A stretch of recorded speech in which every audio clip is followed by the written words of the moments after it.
Test. Okay. I've been having a lot of glitchy mic issues the past couple of days. And here we are again with the glitchy mic issues. But, got it figured out. And now we can hop into this post-game show.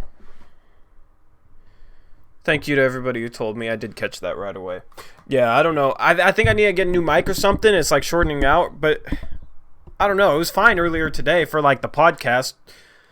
So I think it's just like glitching out with the computer or something. I don't know. Whatever. What's going on, everybody? Welcome into the Uprise post-game show. I do not look like Mario Hezonja. You're lying, Darren Stevenson. The Blazers end up getting a big win in Portland against the Washington Wizards, a game they needed to win if they're serious about making a playoff push. They took care of business. They did what they needed to do tonight against an awful Wizards team, which played literally the worst defense I've seen all season long. They're like, our defense is bad, okay? Their defense makes our defense look good. Their defense is comically bad. I got to plug in my phone here. 1 second.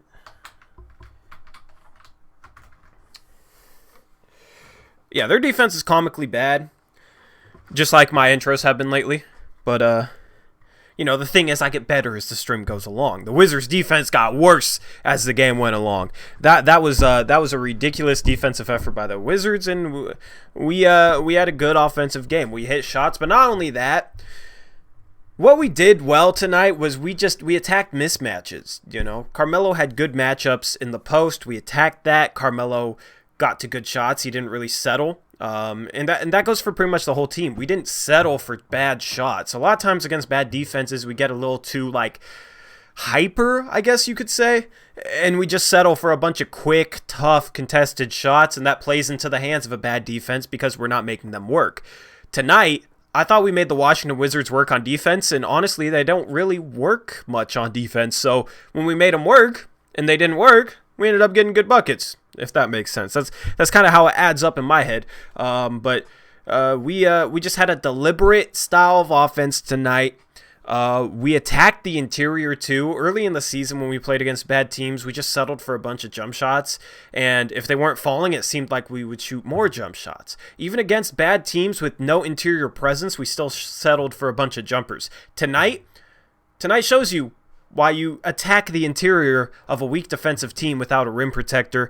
That's what we did. Hassan Whiteside feasted. Carmelo Anthony got into the paint and got some of those fall-away 10-footers to fall. CJ got to the rim a little bit. We just played a deliberate style of offensive basketball, and it was enjoyable to watch. It was a fun game to watch. You had Dame making his return, and he definitely helped us play that brand of basketball. But he didn't have a humongous impact tonight, Tonight it was multiple guys stepping up alongside Dame. Dame had a solid game. Let me pull up the stats here. I expected Dame to have some rust. I was just hoping he could kind of get his legs back under him tonight and just, not shoot too poorly, not have to do too much. He only played 32 minutes, which I think is a good thing.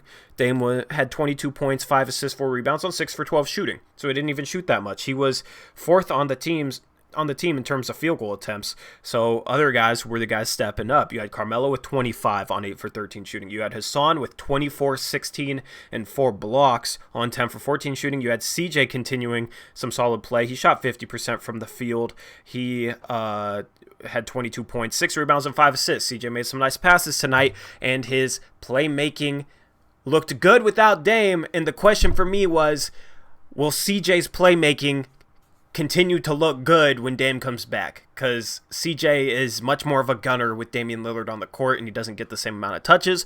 So that's an interesting development. I want to see if this higher level of playmaking that CJ has had the past couple weeks since the All-Star break, I want to see if that continues with Dame back on the floor. Tonight, 5 assists. That's good for a scorer for a shooting guard. I mean, you can't base it off of assists, because guys might miss shots or easy, obvious passes might be there that anybody could make.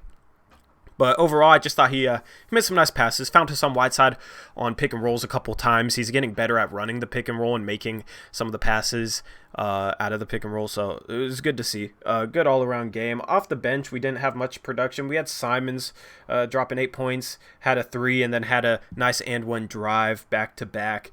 He scores his points in bunches, and tonight just goes to show that that's what he does. You had Gary Trent Jr. struggling, 1 for 7 from the field, 0 for 3 from the three-point line, but he also had 4 assists. He found Little in garbage time on a nice pass, and he had some other nice dishes here and there. So that's the thing with Gary Trent Jr. is, like, can he impact the team in a positive way even if he's shooting poorly? And with his defense, he definitely helps. And then if he can make plays for others when he's not shooting all that well, he can still have a positive impact on the team while having nights like tonight where he went 1 for 7. I'll bring on Eric in like 2 minutes. Caleb Swanigan didn't do much. Gabriel didn't do anything. He played 3 minutes in garbage time. Little played 3 minutes in garbage time. Had a weird left-handed hook that he got the roll on, and he had a nice dunk.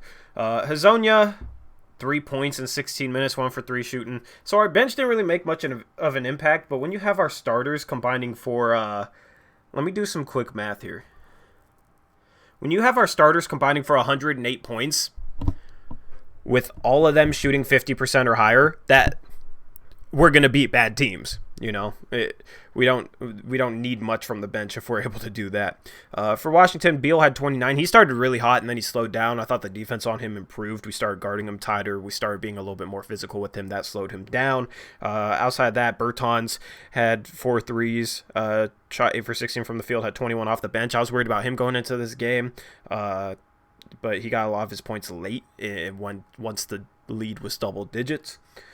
Other than that, nobody really stood out for the Wizards. They have a lot of okay-ish role players, but that's when I was previewing this game on my podcast earlier today, what I said was they don't have enough like good starting level players, and that showed tonight. You have Beal and Bertans, and beyond that, you really have nobody that made a positive production on the team. You had guys with okay games, Wagner, 19 minutes, 4 for 8 shooting, 9 points, but like, that's the thing. Third leading scorer, 9 points. They didn't have those next guys step up to really help out Bertans and Beal. Tonight, we had those extra guys step up. We had Ariza step up. Ariza had 15 points on 5 shots. You had Carmelo drop 25. You had Whiteside drop 24 to complement Dame and CJ. So that's the difference in the game right there. So I'll bring on Eric. We can maybe break down X's and O's a little bit more, get more into depth on the recap of this game, and yeah.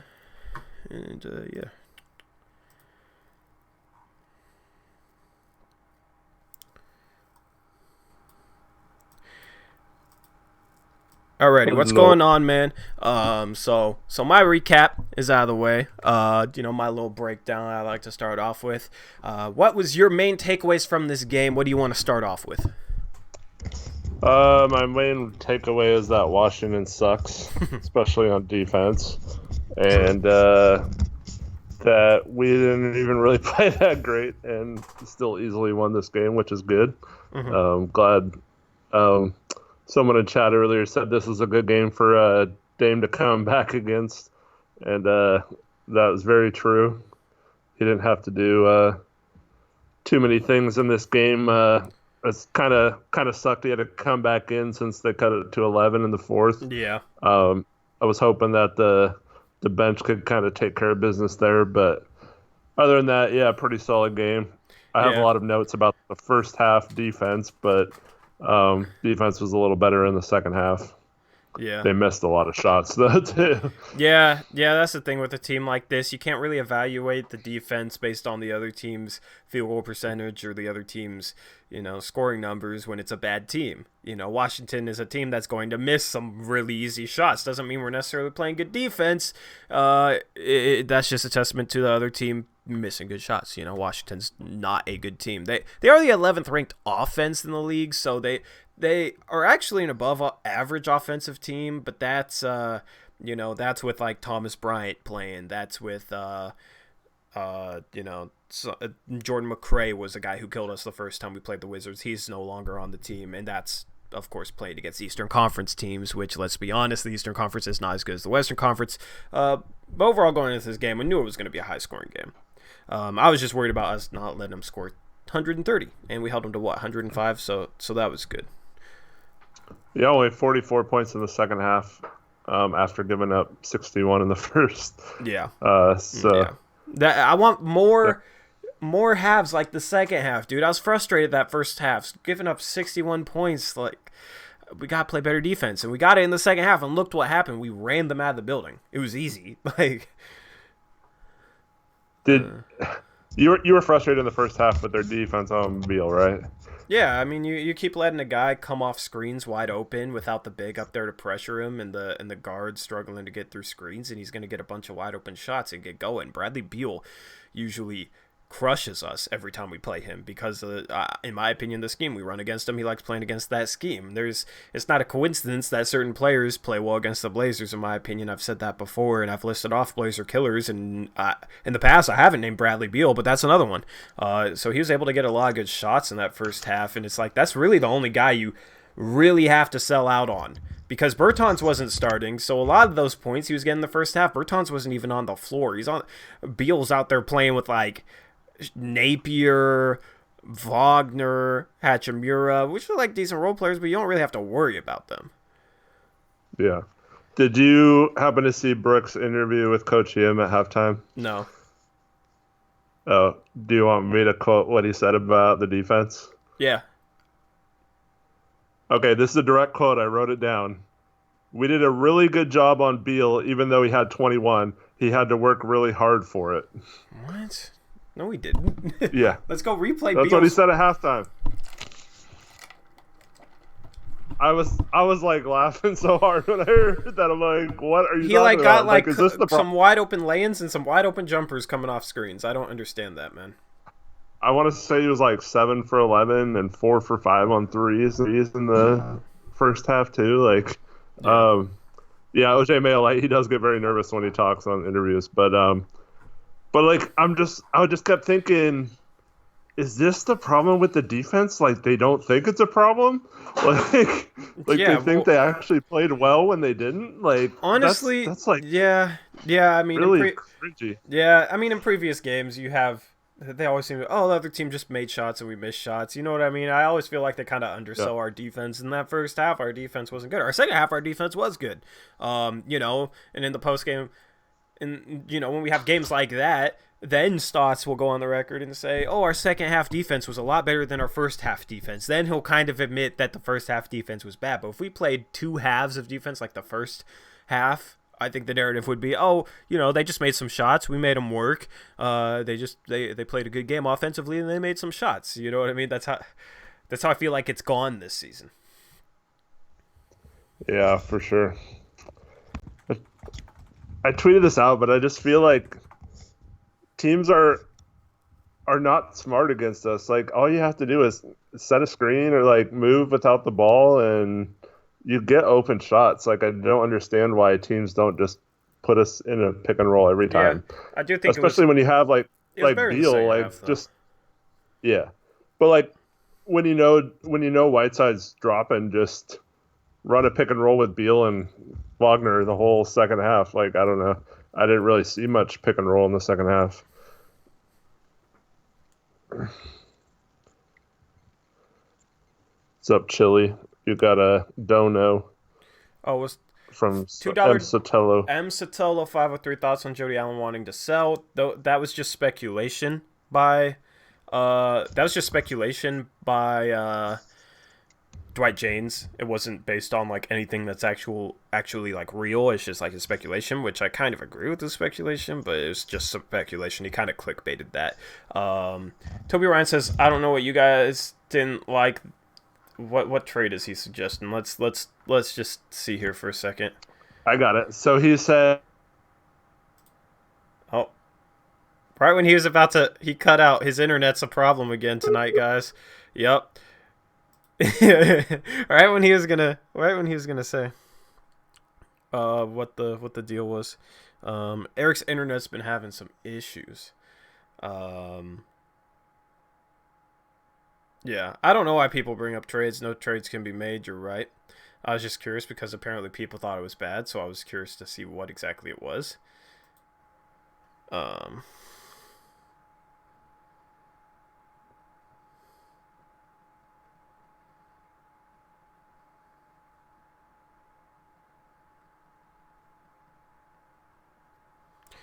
So anyway, let me call Eric back. Eric gotta pay his internet bill.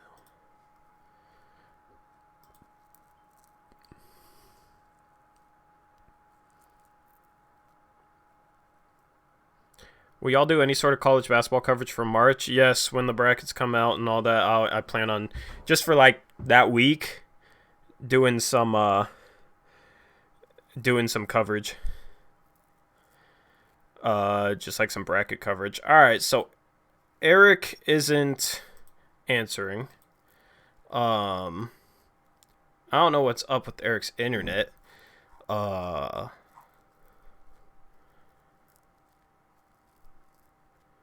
We have a real shot at... Okay, there we go. I got 2 ringtones playing in my ear. Bro, pay your internet bill, please. I have paid my internet bill.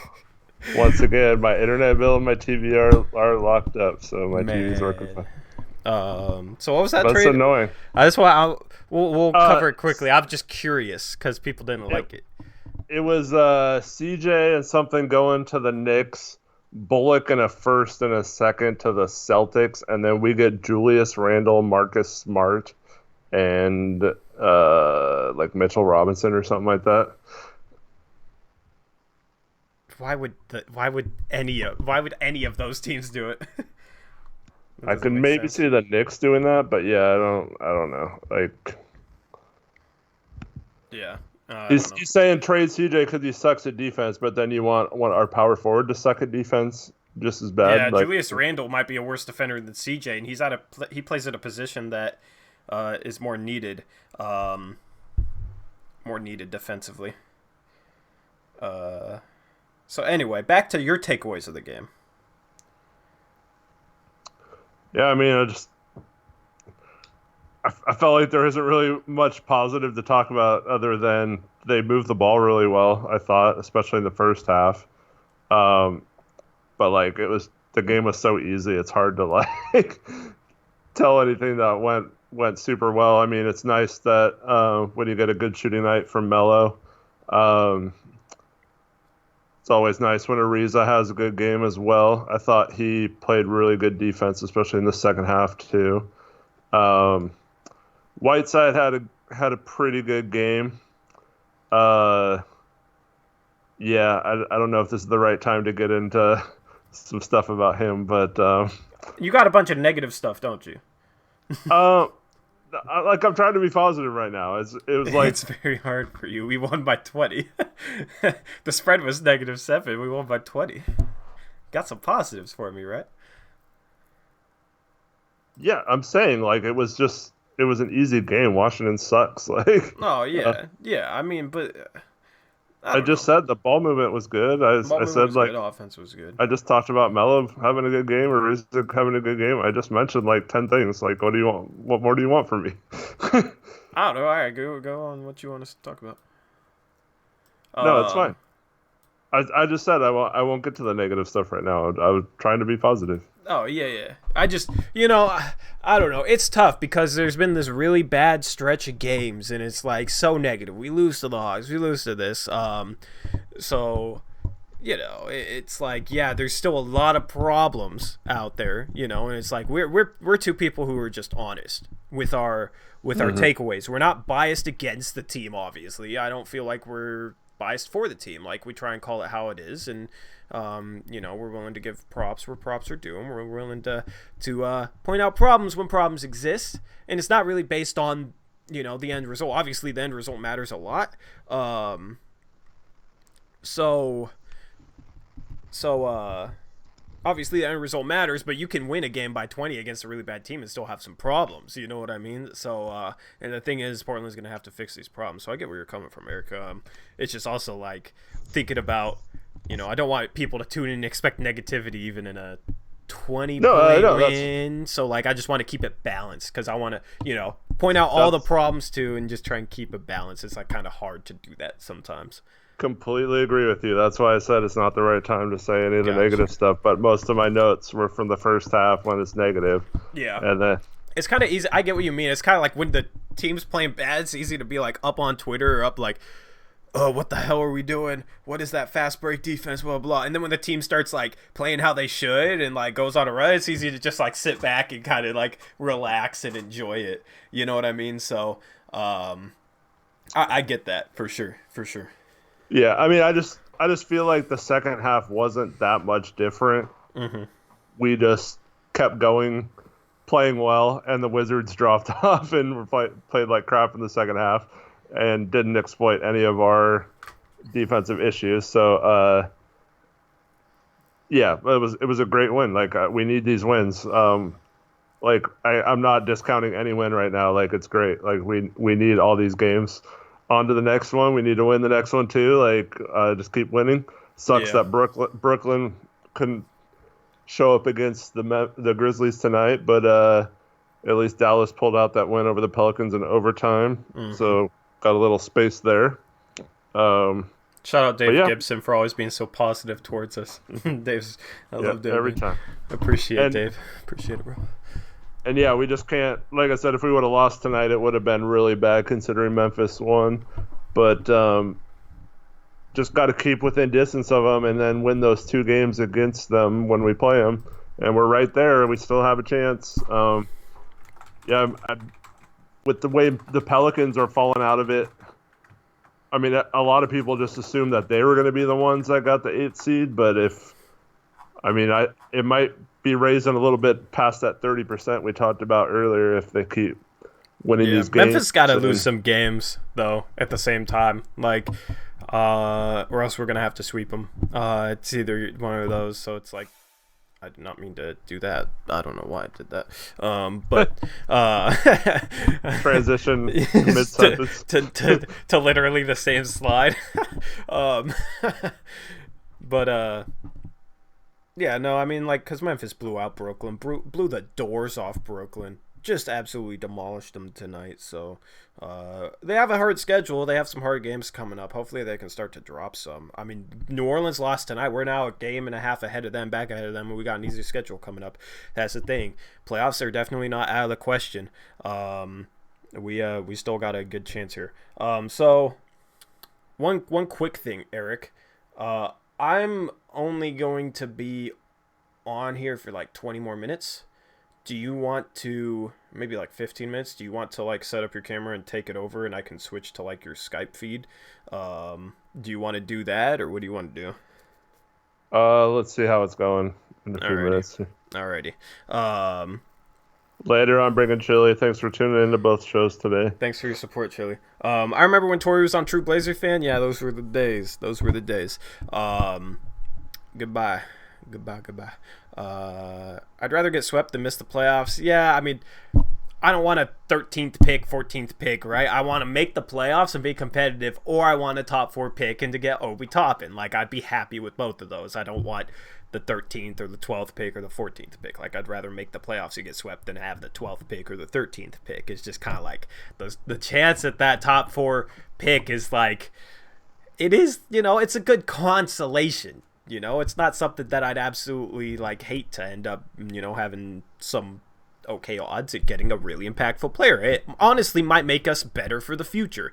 A top 4 pick this year would probably be better than making the playoffs for the future, so it's just, but I'm also rooting for the team to make the playoffs at the same time, since I want to have some playoff basketball and I want the team to go as far as they can possibly go. So it is kind of tricky figuring out what you want right now. But either way, that's why I like how bunched up the teams are fighting for that 8th seed. Like, we could easily get the 8th seed, or we could easily have the 10th best odds in the lottery. It's not like it's either 14th best odds or the playoffs.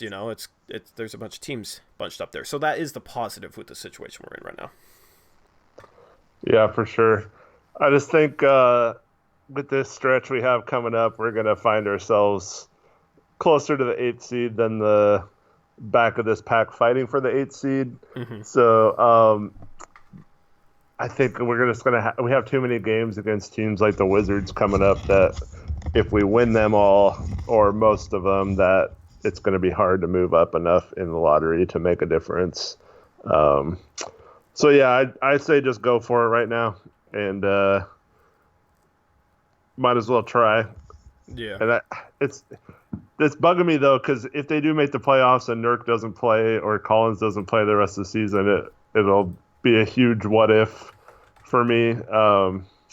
So like I wish they had a little bit more clear picture on those guys, but yeah. So it's just frustrating. Agreed. Wish Nurkic was back by now. He's supposed to be back by now, just for at least from an entertainment standpoint. You know what I mean? Just from an entertainment standpoint, I miss watching Nurkic play. I would like to see him back out there on the court. But who knows? I hate the way they've handled these injuries too, man. They've been so vague. I might have to make a video on that at some point. Like I hate the way the Blazers have been vague. Like I hate how vague they've been with our injured players. Like Scal, he got hurt and we didn't hear anything for a while. Like we knew it was like something with the knee, but we didn't hear how serious it was. We didn't hear like what it was. We get a reevaluation date. Once that reevaluation date hits, we don't have an update. That's the same with Collins. His reevaluation date, I think, was a couple days ago because he got the surgery on November 1st. They said 4 months reevaluation date. Well, it's been 4 months. So like, what is the update? We haven't had an update on Nurk. Like, Nurk's been trying to avoid the media. So they've been super vague and haven't kept us updated with injured players, and much more so than your average team. And it's bothered me this year. Yeah, well, you already know that he's not going to come. Collins isn't going to come back till he's 110%. So, which is impossible because you can only be 100%. You can't like 100. You can't fill up a glass of water 110%. So if you're gonna, not do something until you're able to do that, you're never gonna do nothing. Like I know that's a figure of speech. I just always laugh at that figure of speech. Like you could easily say 100% and we 100% get what he's saying. So haven't heard anything about Hood. Well, Hood's like presumed out till next year because he has an Achilles injury. So like I'm fine with that because we all know he's not presumed this year. Yeah, with like Nurkic and Collins, they're supposed to return at some point this year. With Scal, he had just gotten hurt, and it wasn't like an Achilles tear. It wasn't like something that he was out for the season for. It was like he hurt his knee. Nobody knows what he hurt. So I have been frustrated with that. But Hood might not even be ready for the beginning of next year. It might be. Yeah. I mean, I hope he is, but. Which makes Trent's development very helpful because Trent could definitely take some of those minutes and would make that easier. Because I think we can trust Trent to play minutes going into next year. I think he'll be a part of the rotation. I think, honestly, depending on the moves we make, Simons might be out of the rotation and Trent is the third guard. Obviously, he's not going to play point guard, but like he, would either play next to Dame or CJ, and Dame or CJ would run the point. I think that's a very realistic possibility next year. But anyway, I mean, this was just an all-around like entertaining game. It was nice to see Melo hit some shots. If you guys want the Keep Portland Melo hoodie, if some of you guys want to buy that, I would be willing to put it back on sale for a couple of days if you want it. Just let me know in the chat if you guys would want to buy that. I also have merch up right now. There's a link in the description for merch. I thought more people I don't know. I thought people would be into that. Like had some sales, but seemed like that's something you guys wanted. I don't know if like you don't like the design or what's up with that, but or maybe it's just the team playing bad or whatever. Several people said they're waiting until their next paycheck too. Got you.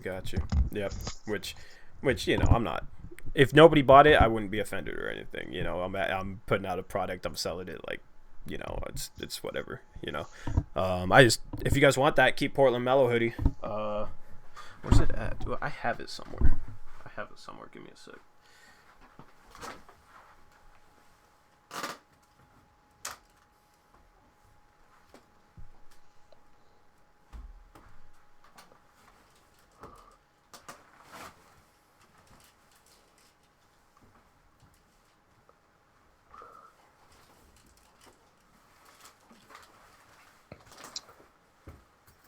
Who in the chat said that Dame would want to leave if we didn't make the playoffs? I don't know where I put it.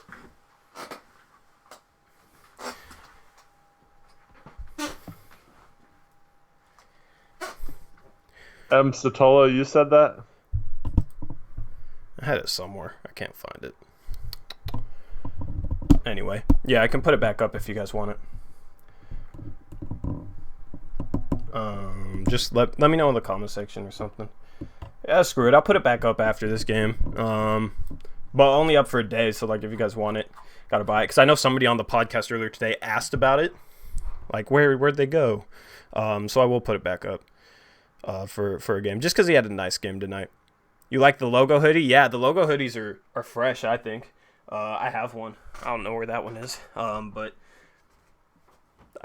it was fun making up all the different colorways for it.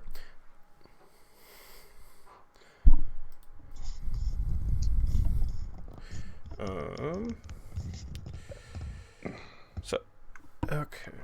Satola, I don't think that's the case at all. Dame's, he's not going to want out of Portland. He knows that this season's been messed up. He got hurt. Who's saying Dame wants out of Portland? What? He's saying if the Blazers don't make the playoffs, that his mindset will change and he won't want to be here anymore. Yeah. That won't happen. Dame's not like that, man. Everything Dame's ever said. So, yeah. Once again, you're basically calling Dame a liar if you think he's gonna want out of Portland at some point in the near future. I get why people say that. You know, like people that are like scared of something happening. Some people will like be like, oh, that's not gonna happen. You know, because they don't want to think about it as a possibility. And some people will be like, oh, watch, it's gonna happen. You know, it's just like. You know, with the team being sold, some people think like that. Like, I don't agree with that thinking because I don't think it's like makes sense based on everything that we know. You know, Dame's not like that. Dame's in an injured season where Dame's gonna view it as like an injury problem and the team underachieving and whatnot, barely missing the playoffs after having a Western Conference Finals season. I don't think that's going to change Dame's mindset when he's proven to be very loyal. But I understand some fans would be scared of that happening, so you know you get some fans like, oh, watch, he might change his mindset or stuff like that. That's why I hate when because people just think in different ways, you know, along for stuff like that. That's why I hate when you have Twitter pages like Pinwheel Empire, other Twitter pages that you know don't realize that, and then they take shots at like half the fan base for just thinking in a different way than them. That is why I try. That is why I call that out on Twitter. That is why I try and be better than that, if that makes sense. Like, I don't agree. You know, Dame. I can say with confidence that Dame is not going to want to leave, but I understand how some people would be scared of that, if that makes sense. Yeah, for sure.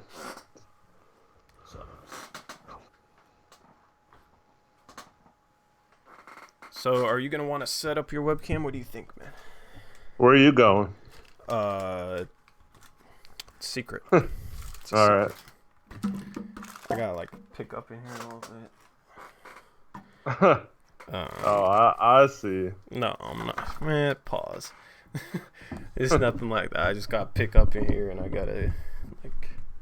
I don't know what's happening. I was just saying if you want to run it, because I know you like rolling solo too. And I like, you know, I don't know. If you want I just have to, that's cool. I'll just have to move my stuff over. Alrighty. Yeah, why don't you do that? I'll roll with the chat. How if I'm on your thing on a Skype feed, how will I end it? You could just text me and I'll end it, or you just hang up the Skype.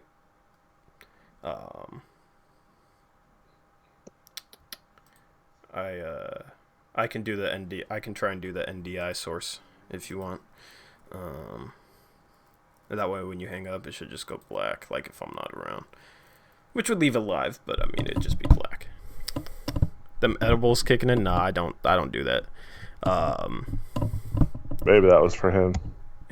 I know some people would be down with an Eric takeover, too. So anyway, why don't you set that up? All right. Set stuff up on my end. That's the problem with 9:30 p.m. at finishing times to games. I like them a little bit earlier, to be honest. On a scale of 1 to 10, how cute do you guys think she is or he? Who are you talking about? Alvaro, I have no idea who you're talking about. Unless your comment got held for review. No, I don't see anything. Maybe he's talking about whoever you're having coming over. No. Not. You guys gotta stop with the speculating on stuff. Oh, joking around with me. Yeah. Is Chiefin still in here? Yeah, where's Chiefin at? Why was Chiefin freaking out, dude? Do you see him like, no, stop, Eric, make him stop? Like, if you guys weren't in here on our last post-game show, you guys won't understand what we're talking about. But he came in here for a minute earlier and said that I heard you met my girl at 24. I have no idea what he's talking about. I haven't met any girls at 24 recently. So. Yeah, who you try, Eric? You're trying to be a player? Like, goddamn, back to basketball. This man's already playing at a high level, if you get what I mean. Well, Chiefin also like called me and then asked me to text him my number so he'd have it. I was like, dude, you just called me. Like, why do I need to text you enough? Hold on just a sec. Alrighty.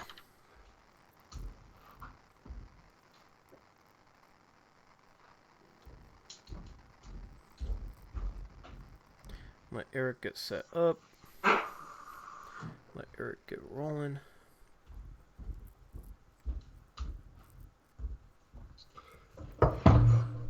You can. I like listening to set up in the background. I don't know why. So anyway, Pelicans lost tonight in OT against the Mavericks. I killed it on picks against the spread today, man.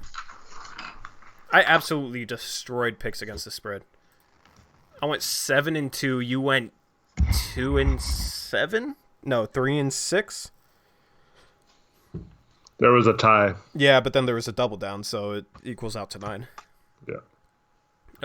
Yeah, no, the Jazz had a 25-point lead. I picked the Jazz, you picked the Knicks, and then the Knicks fought it back to 8. So it was a tie. I was pissed about that because I need every game I can get. But I believe I'm only 2 games back of you now. So made up some ground today.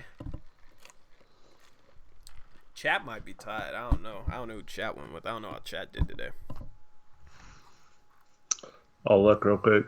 We had the Timberwolves beating the Bulls. You had the Mavs beating the Pelicans, which was a good result for us. The Grizzlies beat the Nets by 39.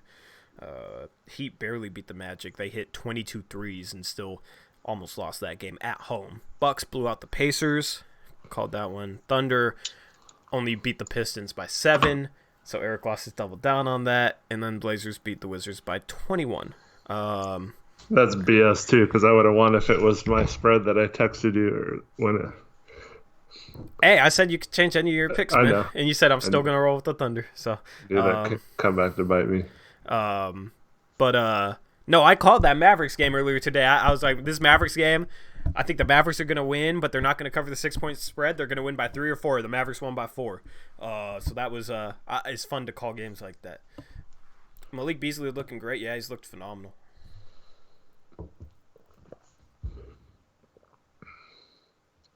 I don't know if There's some good college basketball on today, too.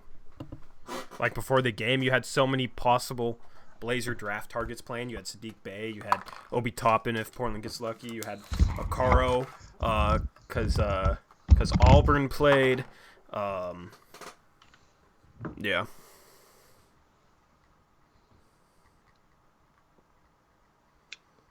R.I.P. Blazers. Dame's not going to do that because he's too close to players on the team. Accomplish, yeah. Dame ain't like that. Like, that's the thing with Dame's loyalty. You know, he's loyal to. He might be loyal to a fault with like guys like Stotts, but I mean that's why he's loyal to Portland too. So you know, can't really want him to renege. How do you say it? You know what word I'm trying to say? How's that said? Help me with my vocabulary. You said it right. I said it right. Yeah, you don't want him to renege on that. Just sounds weird. I don't really use that word, so but adding to my vocabulary every single day. Got to bifurcate. Bifurcate. I don't even remember what that means. I know I looked it up multiple times because I was like, what the hell is this man Olshey talking about? But I had no idea who Obi Toppin was until Tori and Eric, and after watching his highlights, I'm like, Hard eyes. Yeah, Obi Toppin's fun, man. That's the thing. If we got a top 4 pick, even if it was 4th, we'd be pretty much guaranteed to get him because the top 3 picks are most likely going to be James Wiseman, Anthony Edwards, and LaMelo Ball. There's some teams up there that need some guards. So that's the thing. It's like, even if we got number 1, I would possibly want us to take Obi Toppin. I'd want us to trade down to 4 if we got number 1. So that's the thing. It's like, if we could get a top 4 pick, we would pretty much be guaranteed into getting Obi Toppin. Even if it's the first pick, like, we could get any player in the draft, so that'd be dope, but we could trade down for Obi Toppin and get more assets. So that's the thing. It's like, if we miss the playoffs, just want a top 4 pick. Last year everybody wanted the number 1 pick or the number 2 pick because you got Zion, John Morant. So again, the number 3 pick was like a huge letdown to the Knicks. Like, if it wouldn't be a really letdown at all if we got the 4th pick instead of the first pick. If we just made the top 4, it'd be huge for us. So we could go out and get Obi Toppin. Because he can play the 3 or the 4. We could go big, and we could go Obi at the 3, Collins at the 4, Nurkic at the 5, and, like, kind of, bully teams with our size. The thing is, Collins can shoot the 3, so you could possibly run some Obi low post touches against some small forwards, and Obi would have a mismatch down there. Like, you could present some mismatches problems for them, and then Obi could also play the 4. Like, just be a good player to try and fit in there. Couldn't disagree more. I don't think Obi can play 3 in the NBA. I think you're tripping, to be honest. He can shoot. He can take guys off the dribble. He's quick. He's like he would be athletic for a 3, right? He can slide his feet. He can handle the ball. He's not quick enough. He's super athletic, but he's not quick enough to play the 3 in the NBA. I think he is, man. He basically plays center on his team. Yeah, right but now. that's because of the personnel they have. I think he could. I think he's like quicker than a guy like Hood. I think he's quicker than a guy like Bazemore. I think he's quicker than I think he's quicker than Ariza. You don't think he's quicker than those guys? I'm like the biggest Obi Toppin fan. You know this, but like, he is not a 3 in the NBA. He's going to be strictly answer my question. 4. Is he not quicker than those guys? No, I think you're like not even close. Like, shoot, not man, even maybe I've just watched him on days where his legs are super loose and he's just has that burst. I don't know, but I think he could play some 3, especially if you're able to like get him some space in the low post to take advantage of 3s where he's going up against 3s instead of 4s. I don't know. It'd be like a different style than the NBA's going towards, but like, it might be effective if that makes sense. Since a lot of teams are going small at the 3, I don't know. Yeah, I've watched, not counting tonight, it's on my DVR, but I've watched 8 out of the last 9 Dayton games, I think. You said you're talking like I haven't watched a ton of Obi Toppin as well. No, I'm just saying. I was watching him tonight. I know, but like, was that the first Dayton game you actually like sat down and watched like Not actual game, or just highlights? Not at all. I've watched multiple Dayton games this year. Every time Dayton's on and I'm like have some free time, I tune in. Like, I love watching Dayton. Yeah.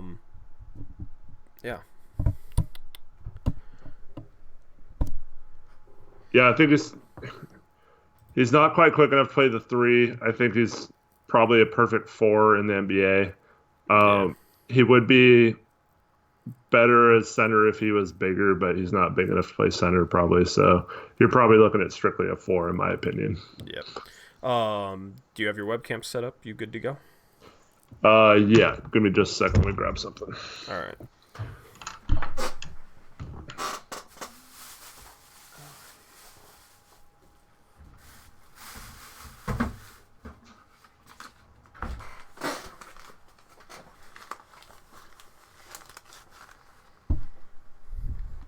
They're taking too much time on me.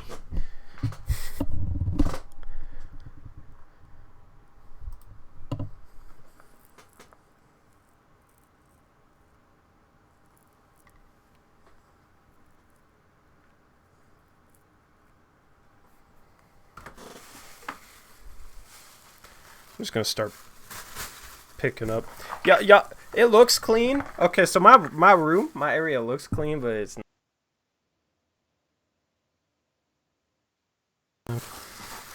Burgerville's the best.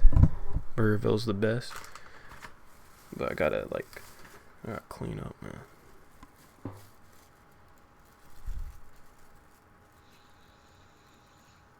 Muted for a second. My mic bar's moving, so I don't know why I've been muted. I'm just waiting on Eric.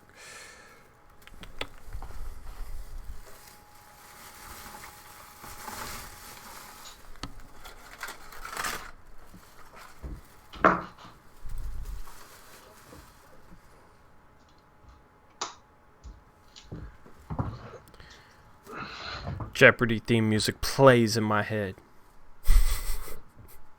I know. Good night. What do you think if the Hawks draft Melo to pair with Trey in the backcourt? I wouldn't do it myself, but I hear people talking about it. Be kind of risky. You want a good defender next to Trae Young, most likely. Yeah, I'll probably just do the screen, to be honest. Probably just do a screen capture, or I'll try the NDI source again. I can't just go on like the YouTube page and No. take over the stream, kind of. No, I don't think so. So because like when I go start a new stream, like it has the old one there, you know. There isn't a way to just continue that one. No, I don't think so. You can try it to in order to shut it down, but I don't think it would. All right. Let's see here. Is that good? I don't know if that's like lined up on the screen wall. So it's up to like trade. Where's Eric at? Eric's up to there. Is that looking good on the screen? Let me pull up my stream here. This is like, you know when race car drivers like switch who's driving the car? That's what this is right now. So you want me to just text you when it's up? Yeah. Lights on, better or not. Alright, I just gotta bring that up. Oh, that's so... Okay, that's fine, actually. I was gonna say, that was so bright at first. It's kind of crazy. There we go. We're transitioning to nothing on accident. Display capture. Let's see. Is that good? We good? Thanks for bearing with us. I wish I could just set up the NDI source so I could just get a straight feed. There's some technical stuff you guys don't really know what we're talking about with that, but can I move the display capture, please? Thank you. Nope. There we go.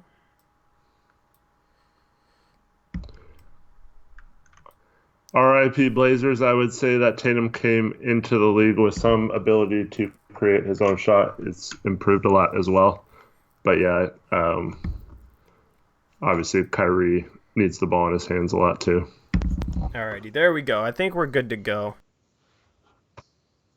I'm going to mute my mic. I'm going to just disconnect my webcam and all that, and then just let me know. Thank you guys for bearing with us.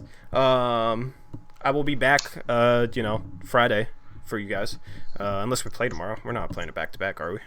No, we play Friday. Yeah, so I'll catch y'all later. I might tune in with the chat here and there. Make sure your mic is muted so we don't hear all the stuff going on over there. There's nothing going on. You were just talking about making sure it was clean over there. Yeah, because if somebody comes in my room for 2 minutes, I don't want it to be trashed. Yeah, okay. So anyway. For 2 minutes? You sure you can last that long? Bro, you want me to just end the stream, bro? Honestly. Honestly. Yeah, you got to stop. All right, you're making me get off this damn thing like that, man. Y'all got to stop or I'll shut down the stream if y'all keep acting like this. It's not... Oh my god, dude. What? I should have just said I got to go to... I don't know what the hell there was. I got you, man. I'm sorry. Yeah, you got to stop, bro. Never stop. Because you don't know who's watching or who isn't watching. So, and neither do I. That's the problem. So, Eric, shut the hell up, bro. Literally probably going to go get food, then come back. All right. By myself. Okay. So, anyway, I'm out of here. Eric, do whatever. Eviscerate me by yourself or whatever, but I'm out here. I'll catch you guys later. Giving it up to Eric. All right. Peace out. Later, Tori. All right.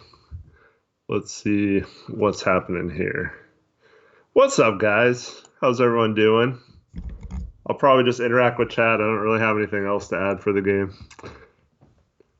Tori's funny, though. Can everyone hear me? Okay.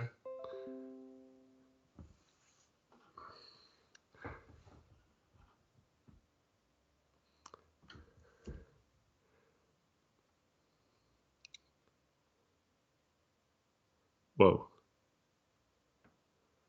Uh-oh.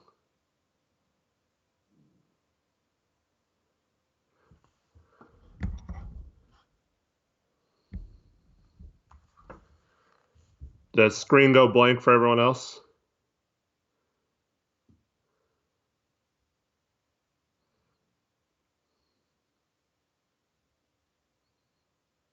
Ah, there I am. Okay.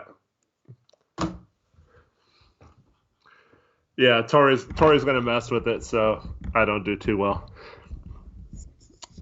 Yeah, and we got to get on Tori too about he's got the blazing wings to eat. He's got someone paid him $50 to eat nachos on stream. He hasn't done that yet. He's got that wrap he hasn't done yet. Man, he's really slacking on these. Yep. I mean, the wrap, I understand. He's got a first piece with the $2 donation says, "Get it in, Tori." Yeah, I have to read that, Tori, because he donated. So sorry, I have to read whatever they say.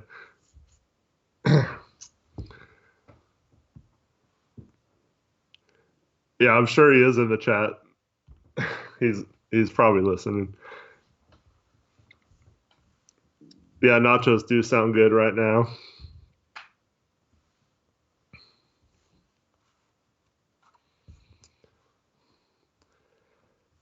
So I saw you guys talking about Simons earlier in the chat.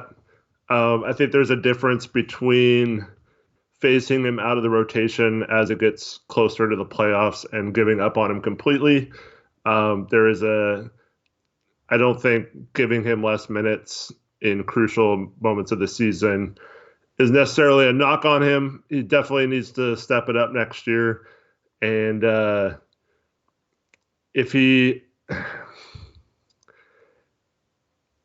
it's kind of going to hinge on what happens in future years, because if he actually plays better in the next couple of years, it's going to make using him the way they used him this year that much better, because this was a down year anyway.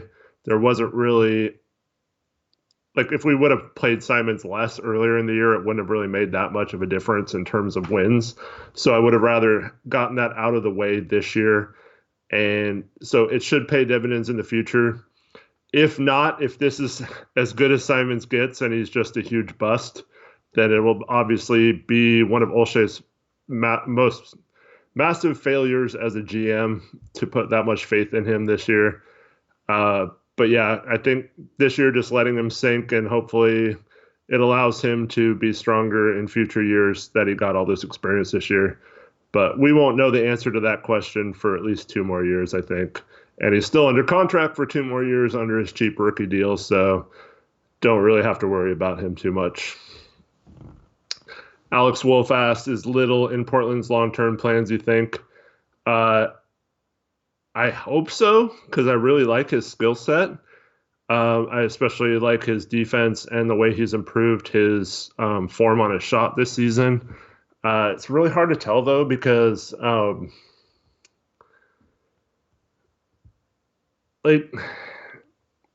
he wasn't supposed to play that much this year, but then there was a point where I feel like he's not playing enough now this year, and especially with all the injuries, I feel like we're playing some of the vets too many minutes and not guys like Little who could get valuable experience this year.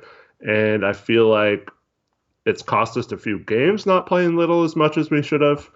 And then, like, tonight, playing Hazonia over Little in the first half, and Little didn't get in till late, like 3 minutes left in the game, I think. So Like stuff like that's kind of bugging me. But when I sit back and reevaluate the whole season, it'll probably I probably still think Little is a couple years away from being a major contributor anyway. I think he definitely could be a role player as early as next year, but definitely not like the short term answer at small forward. Hopefully, the long term answer, though.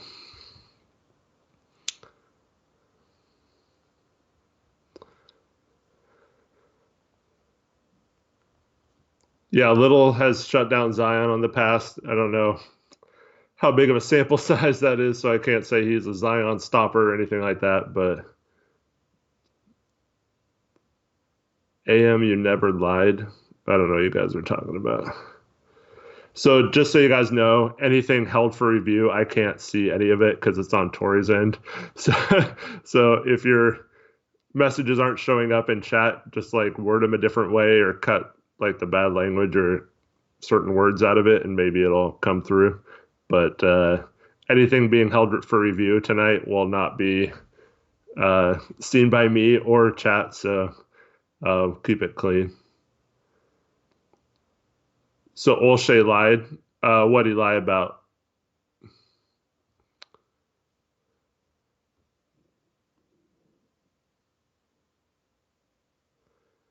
If you're saying he lied over the summer by overhyping Simons. Oh, for shopping Hassan. So real like so, he never said that Simons was going to be a good player right away. He did say that he has the most talent of any player he drafted. Whether he realizes that talent is a completely different argument. He probably shouldn't have hyped him as much as he did and just kept quiet and let his game do the talking if he was that good. But, you know, he had a good showing in Summer League. It's hard not to get excited about him. Alex Wolf asks, is Mario the worst player on their roster, would you say? He's probably the worst player of the guys who are expected to play. Swanigan would probably be worse, but he's a position that we have to have a backup center right now, so he's getting minutes anyway. But yeah, it's pretty close. Should Trent start over Ariza? Absolutely not. I like Ariza starting. They do need to find a way to get Trent more involved when Dame and CJ are both playing. He does better when one of those guys is out, and I would like to see them try to get him coming off some screens or off the ball type movement to get him some open shots when he's in the game with Dame or CJ, because it seems like a lot of times he just gets lost in the offense if he's not like a focal point of the offense. But I like Ariza's defense. Trent has good defense too, but Ariza's got a lot more length, and it helps. I think it helps with the Dame and CJ backcourt to have a small forward with length that can also defend the best perimeter player. Ariza's really good about getting through picks, which Trent still has to improve on a little bit. So I think he's a better fit with the starting lineup. And Alvaro Bol, even though he's in the G League, the Denver Nuggets drafted him and own his rights. He's under contract with them. So we can't get him. I mean, I guess they could try to trade for him in the offseason. But, yeah, he's rumored to have kind of a degenerative knee condition, I think. So I don't know if that's worth the risk. We already have a lot of young players on our roster. I don't think after, especially if we keep both of our draft picks, I don't think we really need to add many more young guys to the roster. And we don't have a lot of roster spots available either.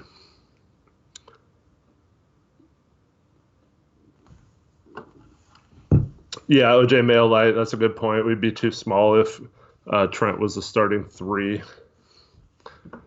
How many seconds has Portland traded away? I think they've traded away 3 future seconds. Technically, they've traded away the one for this year, but it's only protected or it only conveys if it's 56 through 60, which we're obviously not going to be one of the top 5 records in the NBA this year. So we're going to keep it. So wherever we finish, like if we're 14th right now, I think. Let me look on.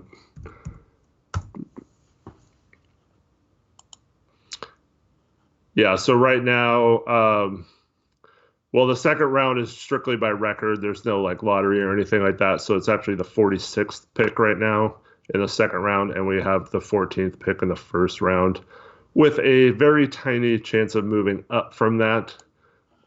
Would be better if we moved up to 10th, like we talked about earlier. But Portland has traded away their 2023, 2024, and 2025, and 2021. So 4 second round picks, I guess. We still have this year and 2022, and then 2026 and beyond.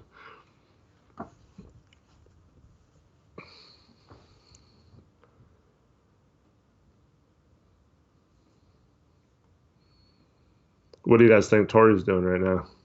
Getting food?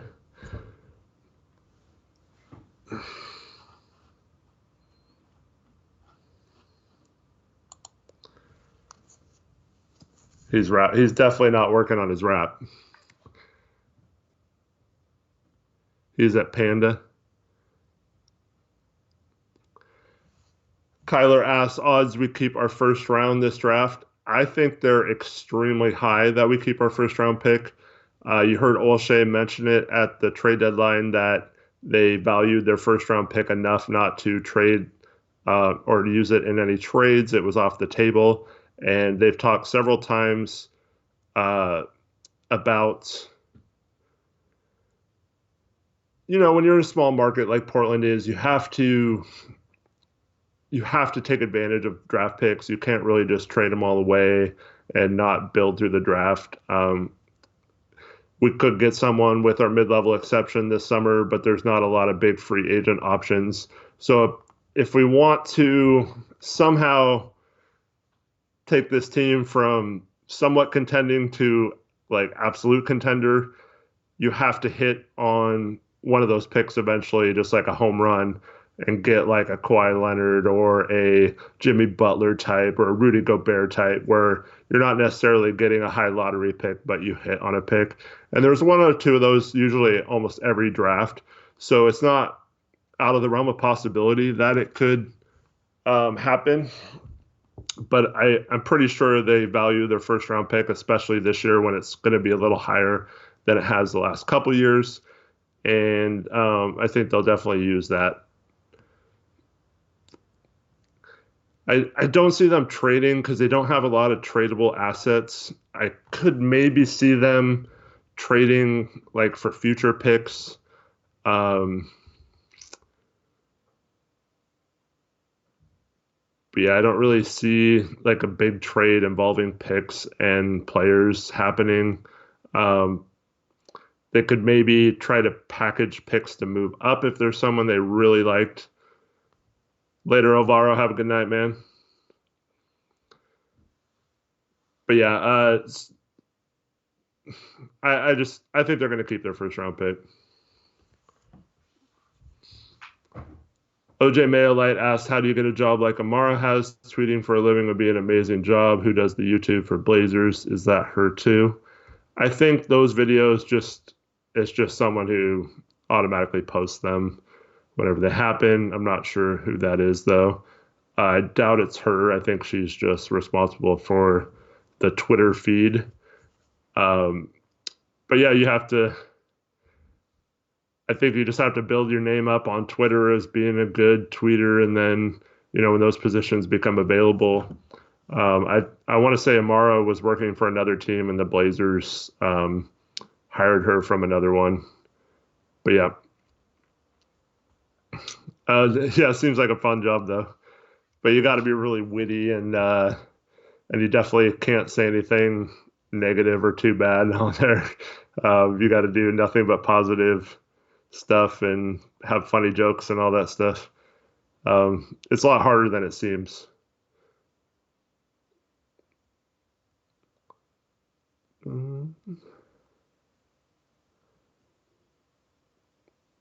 Thanks, Samson Tolo. Josu said Torrey needs to get humbled during his pickup. Yeah.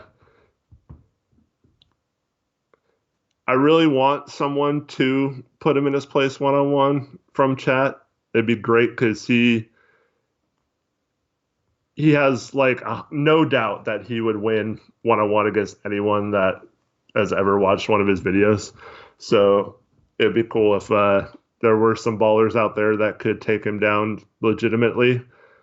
I haven't actually gotten to meet up with Chiefin yet, so who knows if he's that person or not. But yeah, it'd be great if one of you guys just came and destroyed him in a one-on-one game and took him down a notch there. I certainly can't do it. I have to admit, he's killed me both times we played one-on-one.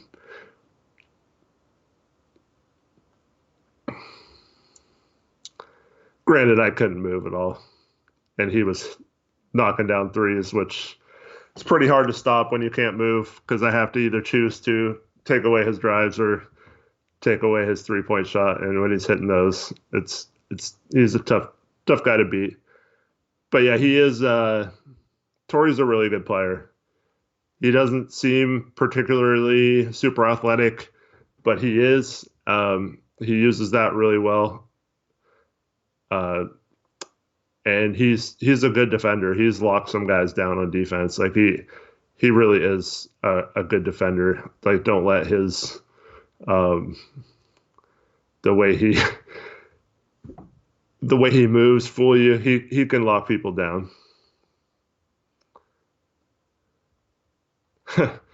That's funny, OJ Mayo. Is he ripped? No, he's not ripped at all. He's not. I don't think he works out or lifts or does anything like that. So, no, he does not have any kind of strength. He is, he's stronger than he looks, but it's not like ripped strength, if that makes sense. He's about 6'4". I'd say pretty gritty defender, good effort. I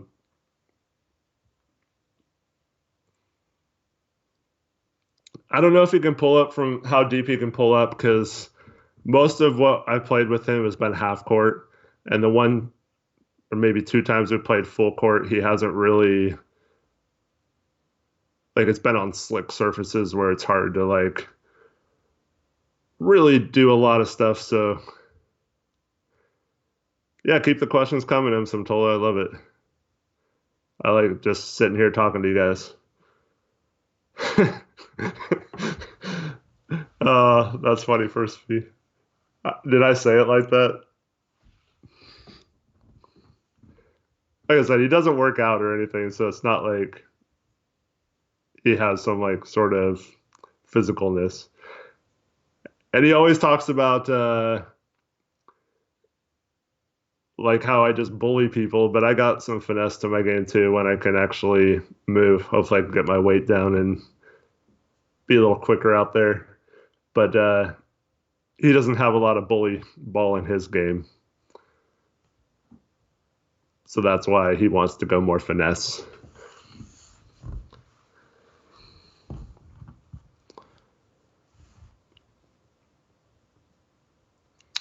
I wonder if he's listening right now. He's probably so mad at me.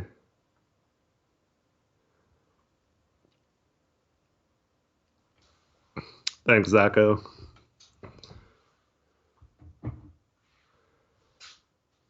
Good night, Kyler.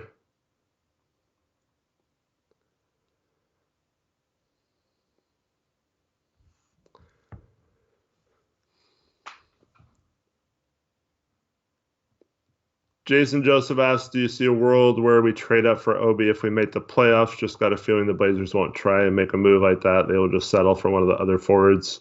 I want to be wrong. Yeah, I have a feeling your gut thing is also correct. There's a group of players. That's why getting into the 10 range is kind of important versus 14 to 17. But if it's a difference between 14 and 17, I don't think there's a huge difference there. But 10 to 17 there is. OJ Mayo, I'm 6'6". But I just don't see them coveting a guy like Obi. Um, I could definitely see them falling in love with Avdia or someone like that. That seems to be more of a player that uh, Olshey would target. But if you get in that 10 range, there's guys like Avdia, top in. Obviously, you have Wiseman going in the top couple. Um, and then you have Okoro, guys like that.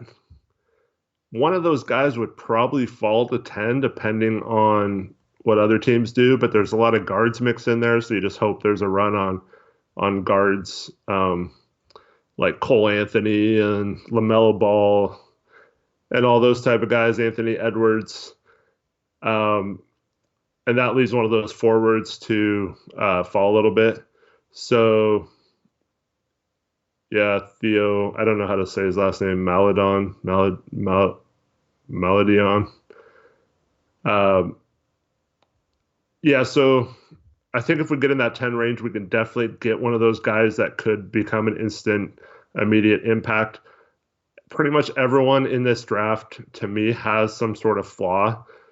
And it's just going to be a case of which which guy can figure out how to fix their flaw. So you got guys like Anthony Edwards and Isaac Okoro who are super athletic, can get to their spots on the floor, are super physical, are really good positioning on both offense and defense, but they're both horrible shooters. So if he doesn't find a way to, if either of those guys don't improve their shot, they're not going to be great in the NBA, especially not if you use a first-round pick on Edwards. But if either of those guys learns how to shoot and becomes even like a respectable three-point shooter, they're going to be both studs in the NBA. Alex Wolf, that was the team I was thinking of for LaMelo. He just seems like he would be a good fit for what they need. They need like a playmaking guard really badly. Yeah, I could definitely see the Knicks drafting him first P.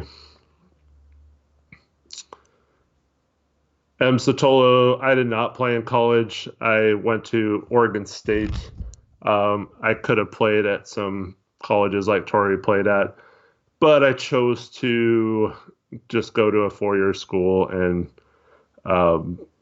knowing that I probably wouldn't further my basketball career past college anyways. So, and then I always planned on trying to go for like a walk-on at Oregon State, but never quite had it happen. So, but Randall's not here right now, unfortunately, but he can attest to the fact that I was a legend down at the rec league there, or the rec center there.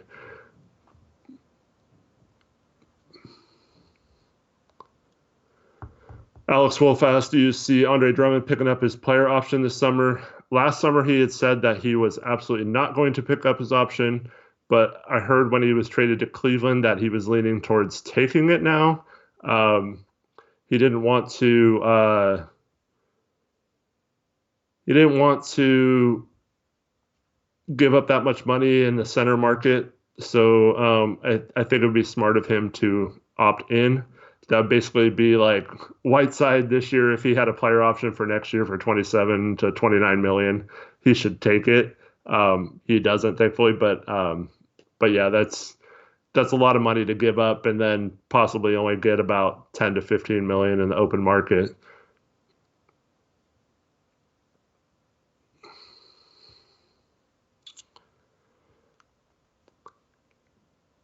I don't know if LaMelo is that tall, OJ Mayo. I think he's like 6'5", 6'6"-ish, but he might be 6'7". But like he's definitely a guard. I don't think he's physical or both. He kind of reminds me of Simon's body type, only taller. So like I wouldn't trust him long term at the small forward. So yeah, I think he's more of a guard. He can probably guard multiple positions, but with Damon CJ, I don't think Ball is a good fit on this roster. Um, Jason Joseph, I'll try to figure out your paragraph. Considering that players have to develop themselves, I think we need someone NBA ready, or at least provide that we need right away, which is why I've been thinking about Bay from Villanova a lot. Yeah, I still have a ton of Villanova games I need to get through, including one against Paul Reed, who Tommy Thompson has been high on. Uh, so yeah, I'll have a little better scouting report on Sadiq Bey coming up here soon. But I haven't had a chance to watch much of Villanova this year, unfortunately. And for those asking what I think the Blazers are going to do this summer, I have actually it's a little under 30-minute video that I'm just adding the last graphics to that's going to come out within the next couple days here. It's basically going through the Blazers' whole summer of 2020, like how much the draft picks are going to cost them, how much money they'll have going either keeping Ariza or not keeping Ariza, what avenues they have to sign players, what we can offer Whiteside in all those different scenarios, what would happen if Whiteside left, all those different branches I go into very detail about. So yeah, look for that soon. I'm really excited to put it out. It's really long, but it's really detailed, and I spent a lot of time on it. So I hope you guys enjoy that. If you want to know anything about the summer, I even explained some of the CBA stuff, like what bird rights are and what means to be like an unrestricted or restricted free agent, what the exceptions mean, all that kind of stuff. So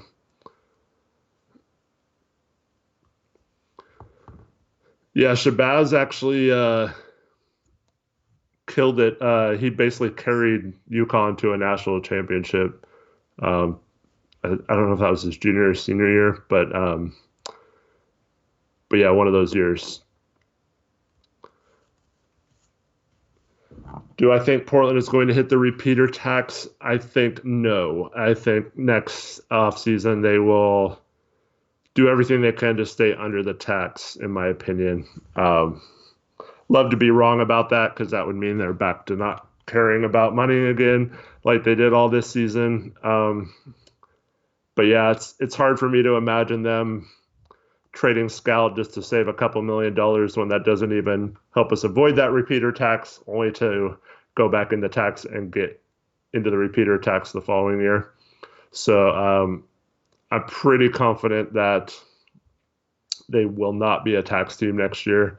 And if they are, it'll just be slightly into the tax where they can make trades like the Scout trade to get under the tax, instead of this year where they were so far away from getting under that tax line that it was really hard to do so.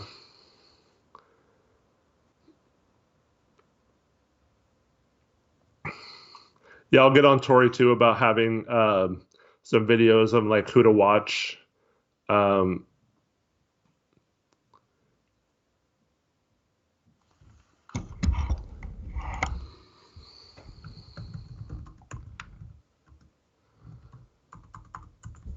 So the repeater tax it's not quite as bad as it seems. If you've been in the tax for 3 out of the last 4 seasons, you trigger what's called the repeater tax, but it doesn't take place till the following season. So even if we were in the tax next year, it would trigger the repeater tax for the following season, but it wouldn't count as the repeater tax for paying for that particular season.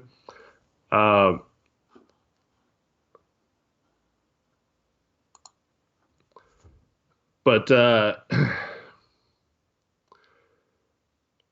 I think there's obviously money issues. So like if we were in the tax that 4th year, we'd have to pay a lot more tax. It would be multiplied by a bigger number than it would normally. And then there's also consequences for like how much you can sign players for, what exceptions you lose out on if you're in the repeater tax and things like that. So I just, it's not huge to like from a fan's perspective, but yeah, if you got under the, so like if you trigger the repeater tax and then got under the tax, so you weren't paying tax, then the repeater tax doesn't take effect because you weren't paying tax, if that makes sense. Um, I don't think it's as bad as it's made out to be, but I also see why a team wouldn't want to get into the tax either. If Portland ended up selling, I want an owner that's willing to spend and go all in, says OJ Mayo Light. Yeah, it's really tough because in a small market, you got to think of it as a business. So I don't know how many owners would come in and be willing to just do that off the bat. I would love like a Mark Cuban type who just wanted to win a championship so bad they did whatever it takes. The thing about Cuban though is he let a lot of his basketball guys make the decisions. Um, for as great as Paul Allen was for that, we were kind of spoiled. But I think he did put his input a lot into. Who knows if that was good or bad. But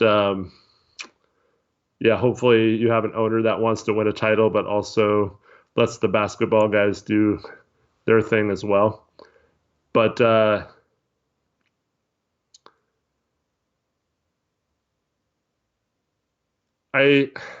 it's hard because if I was an owner, I would meddle with things too. I would want to say I'd want to be in like the draft room and tell them like, no, you're picking him, like you're not taking him. But then I'd end up like the Kings owner and draft like Stauskas and stuff. And I'm not saying I like Stauskas. I would not have taken Stauskas there, but like that, I would. Even though everyone's telling me to draft someone else, I would still draft the person I wanted to draft, and then it would be a big mess. Like, why even have a GM in that situation? Um, do you think if we got to the conference finals this year, they would raise ticket prices? Uh, yeah, I mean, if we made the conference finals after this season that we're having, they definitely raise prices again. I mean, they'll probably raise prices even though because they got to make up for the lack of attendance this year at times. I don't think it's been terrible, but yeah, I could definitely see them raising prices even if the team doesn't make it very far in the playoffs or not the playoffs at all.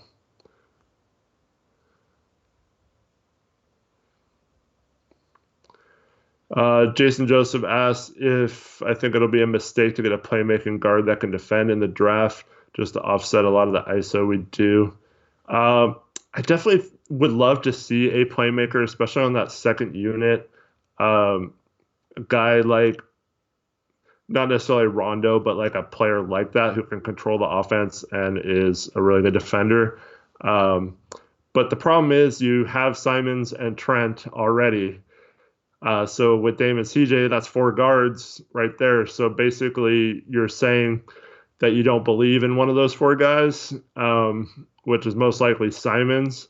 But like then you just kind of wasted a year trying to develop him if you're not going to give him a chance to prove it next year either. So yeah, I don't know. I think getting depth at the wing and also I mean, a lot's going to have to happen with Whiteside. If we keep Whiteside, I think we have to get like a 3-4 hybrid type player, not necessarily from the draft, but like either from the draft or with the mid-level exception. And then we also have to get some depth at small forward because we don't know how well Hood's going to contribute next year. So yeah, I don't know about drafting a guard. I'd probably stay away from a guard. Although I always say just draft the best player available. The only way I would ever vary off of that is if you had two guys similarly rated and one of them played a position you really needed, and one of them didn't, then I would say maybe draft uh, the position of need over the best player or over a guard. But yeah, I guess if a guard is clearly the best player on the board, I would say just take your chances and then worry about like trading one of them if they all turn out good. But the more guards you have, the harder it is to show if any of those guys are good. And then who knows if even if that guard we drafted, we talked about this a few games ago, like if we drafted Donovan Mitchell, would he even have been good? Because he might not have gotten any opportunity to prove how good he was. And then on top of that, like who knows how much Stotts will have faith in him. But if they're really good, will that overcome any obstacles? Like, was Donovan Mitchell destined to be a good guard, whether he was starting from day one or not? I don't know. It's a tough question to answer. I don't. Jorge Lino asks, "What's the weather like in PDX right now?" It's actually been great lately. Not super hot, but the sun's been out almost every day. It has rained a little bit, but not very much. I've actually gone on walks, taking the kids to the park a few times. Like, it's been really nice. Yeah, Sacks made some horrible decisions. They also traded, or they took Bagley over Doncic, so.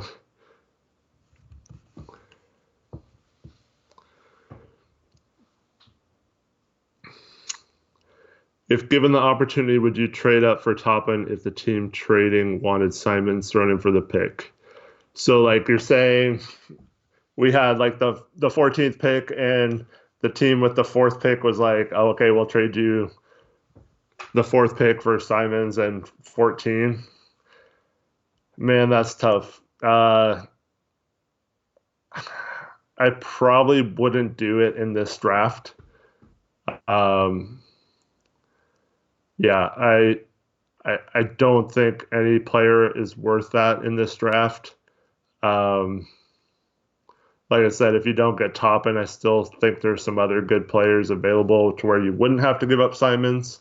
So I probably say no. As much as I like Toppin, I don't know how much of an impact he'd have right away, given the way Stotts kind of yanks young guys in and out of the rotation. So yeah, I'd probably say no to that. I do still like Simons as a player. I do still think he has a lot of potential. He's the kind of guy who can score at all 3 levels. He can get to the rim.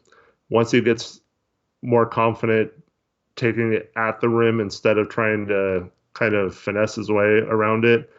And then also he can pull up in the mid-range. I think he can develop his 3-point shot to be closer to 40%. Yeah, once his body fills up and he adds some strength, he's going to be a pretty good player, I think. So I would not give up on Simons, I don't think, as much as I love Toppin. And no, I'm not lying for Spee. I really, that would be a tough one for me. Yeah, especially since Toppin's going to be like 22 years old, I think, by the time the draft comes around. So I probably would hesitate to do that. Like I said, all these players have flaws. So it's really hard for me to give up on a guy like Simons for someone who isn't 100% ready to contribute. Yeah, but that's a tough question, though. Should the Blazers put CJ on the trading block and listen to offers? No, I don't think they should. I mean, they should definitely listen to offers. I should rephrase that. But I still want to see them like Damon CJ with a really good 3-and-D small forward, and a Collins and Nurk type lineup healthy. So yeah, I'm not ready to completely write them off as not being able to get the job done yet. Especially if CJ continues to work on a little bit. I really like some of the drives he had tonight where he dumped for Whiteside for easy dunks. If he can continue to grow that. But yeah, I think it would hurt the makeup of this team too much if we traded CJ. And that's weird for me to say because I've always been a guy who has explored CJ trades. There was 2 years in a row where I basically had a trade suggestion for CJ for every team in the league. And a lot of those were for like young players or draft picks and expiring contracts and just to get a better cap situation. But if we're talking about like CJ for someone like Tobias Harris, I don't think that makes our team any better. So I would not do something like that. And also, I heard some 76ers fans saying that they think Tobias Harris has the worst contract in the league now. I don't quite agree with that either, but it's kind of a grass is always greener type. Yeah, if we could trade him straight up for Drew Holiday, that would be one I would probably consider. Alex asked who has the worst contract, John Wall or CP3. I would definitely say John Wall. I mean, you're seeing what CP3 is doing with OKC this year, and I mean, John Wall's not even playing, and he's making over $40 million. I want to say their contracts are about the same length too going forward, but yeah, it's for sure John Wall in that instance. I was thinking of the other day though with trades with CJ using because someone's like, man, what if Atlanta wanted CJ? Because someone was like really interested in getting Kevin Huerter from Atlanta, and they were saying like, what if they wanted to trade for CJ? I'm like, they're not going to want to trade for CJ. They have Trae Young. That would be like the worst defensive backcourt ever. Like, do you think Dame and CJ are bad? Like, that's way worse. I hope I'm not lagging. I hope that's just. Uh-oh. Are we good? But yeah, so Atlanta's the team that has cap space. But I don't think they'd want CJ because that's a horrible pairing. But yeah, I think if you found a third team that had someone, I was just throwing this out there like Orlando. So Orlando gives Atlanta Aaron Gordon, right? And then we get something like Jonathan Isaac and Kevin Huerter. Maybe you sub Kevin Huerter for a like a DeAndre Hunter type or something. So then you're talking about getting like two young guys, like John Collins maybe. You're getting like two young guys and basically clearing over $20 million in salary for CJ's contract. And then thanks, OJ. That's funny.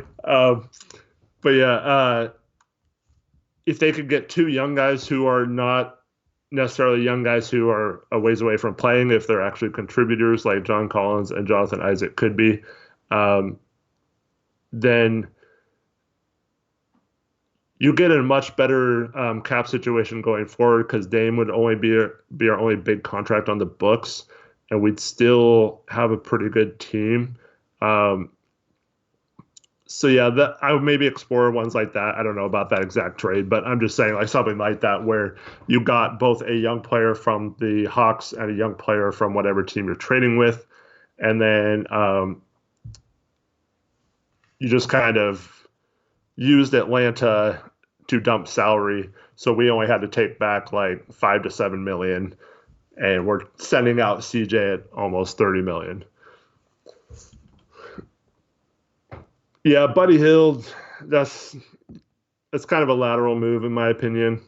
I mean, Buddy I think would be a good fit with Dame, but I don't think it would necessarily be that much better than CJ is with him. So, uh, one of those moves where I think you're just making a move to make a move at that situation in that situation.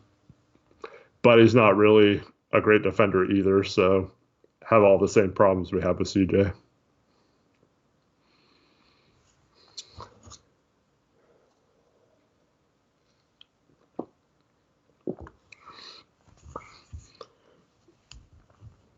Bring back Myers Leonard. Yeah, offer him the full mid-level exception, and that's our only free agent pickup this summer.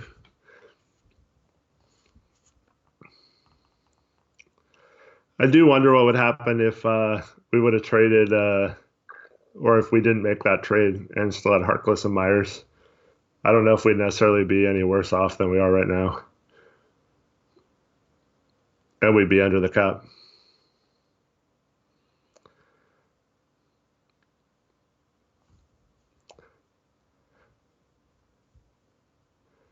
Yeah, Booker and Oladipo would both probably be better than CJ, but like I don't think either of those guys are being traded, especially not for CJ. So that's not happening.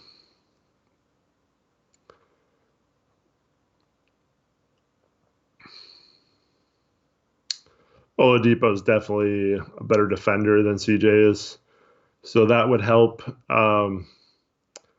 But Booker's not a great defender either. He is bigger, so he can get his shot off easier. But you got to look at what CJ's doing when Dame was out, because like you have to both account for CJ's bump if he goes to a team like that where he's the man, and then the down bump from whatever guy comes in is most likely a guy who has never played with someone like Dame who controls the ball. Because like Booker comes into Portland, he's all of a sudden not the guy handling the ball most of the time, and I'm sure he'd fit in perfect. That's not what I'm saying, but like he just wouldn't put up the same stats that he does now because he wouldn't get as many shots. And yeah, I'm positive Phoenix wouldn't do that anyway.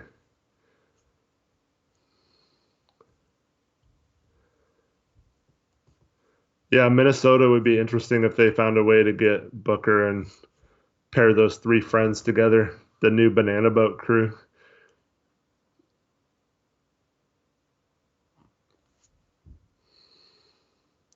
Yeah, Clippers aren't trading Kawhi for CJ.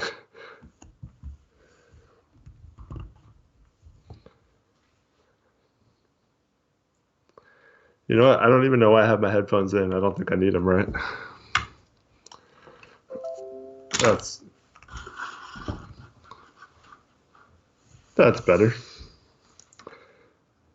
I just realized I didn't even need to have them in because I'm not listening to Tori.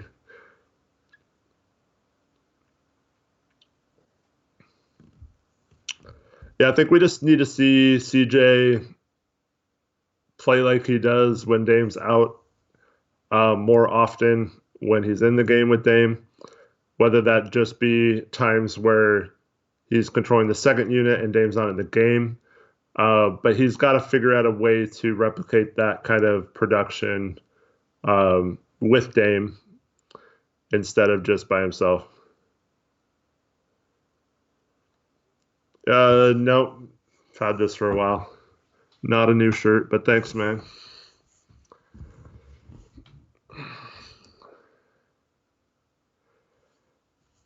Getting Bogdan will be hard this summer because we can only offer him the mid-level exception. Unless some way Hood and Hazonia opted out, we could give him about $17 million, I think. But I heard part of the reasons why they traded Dedmon was to save some money next year. So they're planning on signing Bogdanovic, and he's a restricted free agent, so they can match any offers. He just turned down an offer for way more than we can offer this summer, before the season started, so I don't think there's any way we can get him unless somehow Sacramento was like in love with Hassan Whiteside and really wanted him, and we could work out some sort of double sign and trade. But I seriously doubt that would happen. And like I've mentioned several times, I cringe whenever I hear the phrase sign and trade mentioned. LeVert would be a good player, I think, to go after if he was available, especially once they have KD back. But I would not trade CJ for him.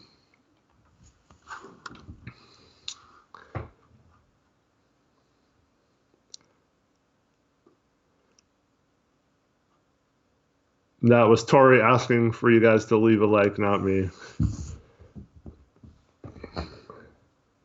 CJ for Josh Richardson in a first rounder is somewhat interesting. But yeah, I don't know if 76ers are in a position to take on that much salary this summer. Maybe. But they have both Simmons and Embiid's extensions kicking in. And they also signed Horford last offseason.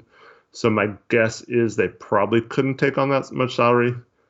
We'll try, though. Josie, you got Tori to respond, though. Good job.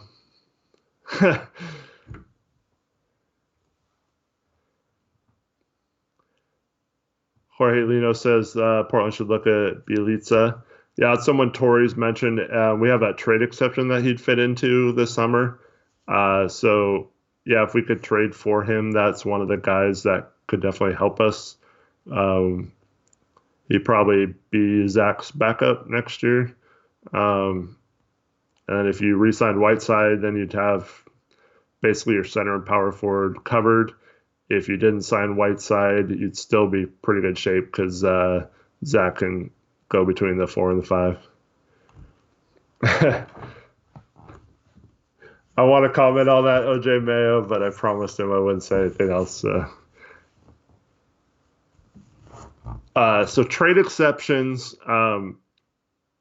So you get them basically when you make a trade that has it's unbalanced. So like when we traded with Sacramento, we sent out